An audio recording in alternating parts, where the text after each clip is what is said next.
Here's a media standoff that's about to get messy.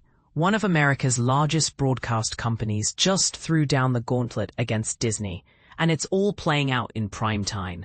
The Sinclair Broadcast Group dropped a bombshell announcement this Monday, declaring they're sticking to their guns and will continue blocking ABC's Jimmy Kimmel Live from airing on their stations, even though Disney just announced the controversial late-night show would be making its comeback Tuesday evening. But here's where it gets interesting. Sinclair isn't just making empty threats. They control 30 ABC affiliate stations across the country, giving them serious leverage in this corporate chess match. Starting Tuesday night, Sinclair will be preempting Jimmy Kimmel Live across our ABC affiliate stations and replacing it with news programming instead, the company stated boldly. They added that ongoing discussions with ABC are happening as they assess whether the show deserves to return to their airwaves at all.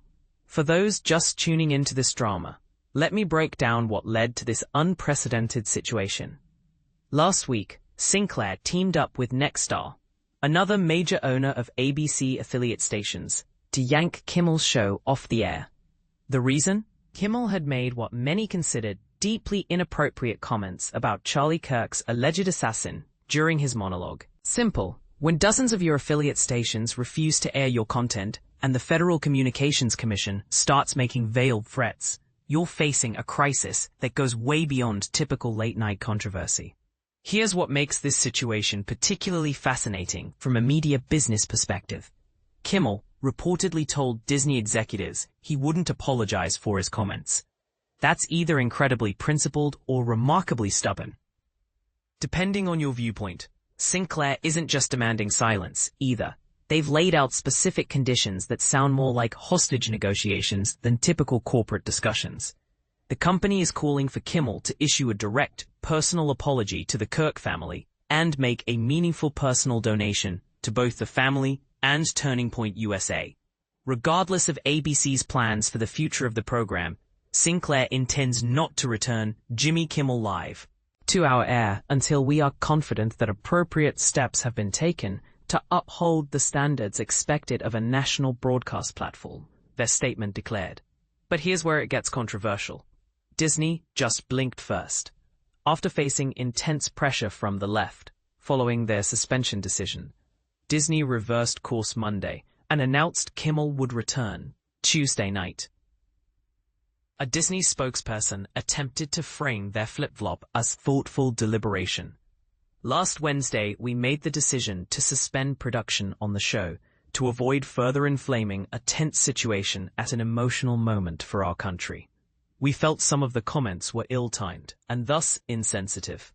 We have spent the last days having thoughtful conversations with Jimmy, and after those conversations, we reached the decision to return the show on Tuesday. Notice what's missing from that statement.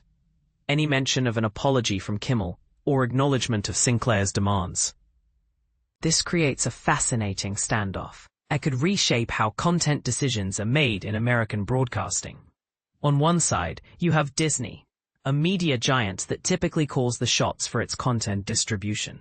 On the other, you have Sinclair and potentially other affiliate groups who are essentially saying, not on our airwaves. What makes this particularly intriguing is the precedent it sets. If affiliate stations can successfully pressure networks by refusing to air content they find objectionable, it fundamentally changes the power dynamic in television broadcasting. Some might call this corporate responsibility. Others might see it as censorship. The timing couldn't be more critical either. This controversy erupted during what many consider an already tense political climate, making every move by both sides heavily scrutinized by media watchers and the general public. For viewers in Sinclair's coverage areas, this means they'll be watching local news programming instead of Kimmel's monologue when Tuesday night rolls around. Whether this becomes a temporary blip or a permanent change depends entirely on how this corporate standoff resolves. The broader question this raises is whether we're witnessing a new era where local affiliates have more power to challenge network programming decisions. If Sinclair successfully maintains their position without significant financial consequences, Other affiliate groups might feel emboldened to take similar stands on content they find problematic. What do you think about this media showdown? Should affiliate stations have the right to refuse network programming based on content concerns, or does this set a dangerous precedent for censorship? Is Sinclair taking a principled stand for broadcast standards, or are they overstepping their bounds in trying to dictate apologies and donations? The comments section is about to get heated. Let me know where you stand on this corporate battle that's playing out in America's living rooms.